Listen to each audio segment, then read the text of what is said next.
You are now excused from the hearing, Mr. Thank you for Ayoko, sir. attending. Thank you, sir. Thank you na, sir.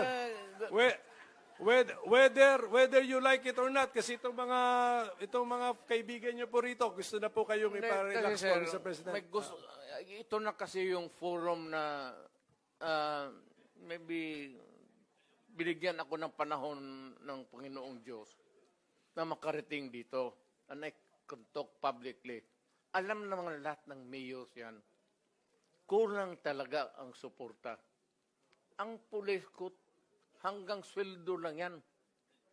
May pag-utos, walang gasolina, walang pang-follow up. Mr. President, Mr. Chairman, I think it's majority of the members of this committee. Senator Robinson Padilla, Senator Bongo, Yes, I yours understand. truly, I understand. and even Senator Villanueva.